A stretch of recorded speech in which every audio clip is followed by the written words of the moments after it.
Beaucoup désirent le Saint-Esprit pour la puissance, pensant qu'en ayant plus de puissance, ils seront plus admirés. Les hommes diront, regardez quel homme merveilleux, quel beau chrétien quand il prie. Quelque chose se produit toujours. Les hommes cherchent la puissance, les manifestations, les signes, les prodiges, que sais-je. Mais ceci n'est pas l'ordre de Dieu.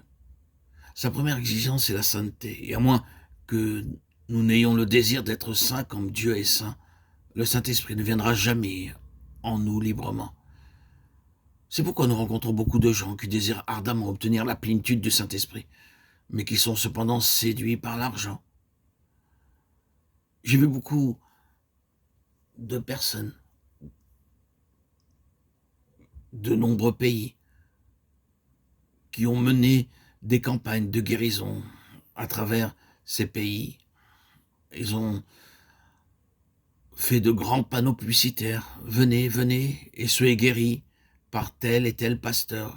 Puis, lorsque les gens viennent, ils sortent une boîte et leur demandent de donner autant qu'ils le peuvent.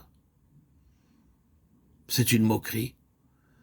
Ils disent aux gens de venir pour être guéris par la prière, puis ils mendient des deux mains. Donnez libéralement.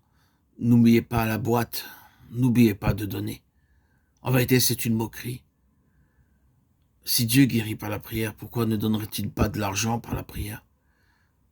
Dieu est le même. Mais les hommes sont tellement aveuglés spirituellement qu'ils racontent des mensonges pour obtenir un peu plus d'argent. Dieu est la vérité.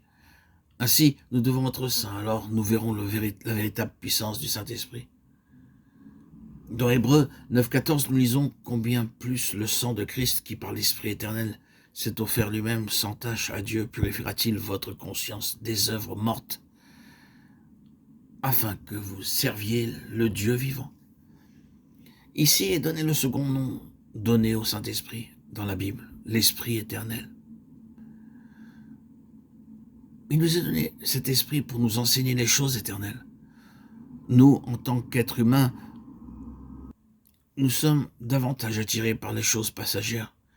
Nous étudions l'histoire, la géographie, la philosophie, la botanique, la zoologie et aussi beaucoup d'autres choses. Nous avons le désir d'apprendre tout ce que nous pouvons sur ces choses. Mais qu'en est-il des choses éternelles? Ces choses que nous apprenons passeront. Dans Matthieu 24, 35, nous lisons « Le ciel et la terre passeront, mais mes paroles ne passeront point ». Nous pouvons apprendre l'histoire, la géographie, les sciences naturelles, les mathématiques, la physique, la chimie, la botanique, la zoologie, l'électronique, l'informatique, et que sais-je encore. Mais tout passera.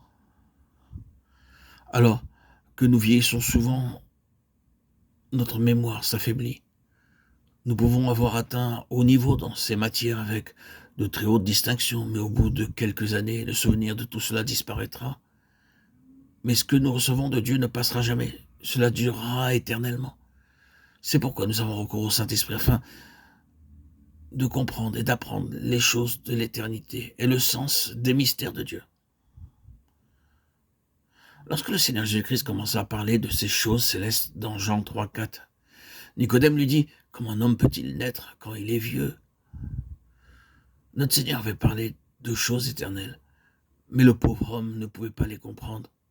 Nicodème était l'un des 106 membres du Sanhédrin.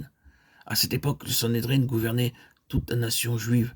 Et bien que Nicodème fût l'un des dirigeants, il ne pouvait comprendre une simple vérité touchant les choses célestes.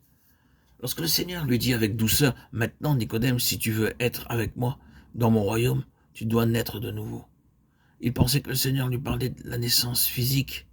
Comment faire? Comment cela peut-il se faire? Disait-il. Ainsi, pour comprendre les choses éternelles, nous avons besoin du Saint-Esprit.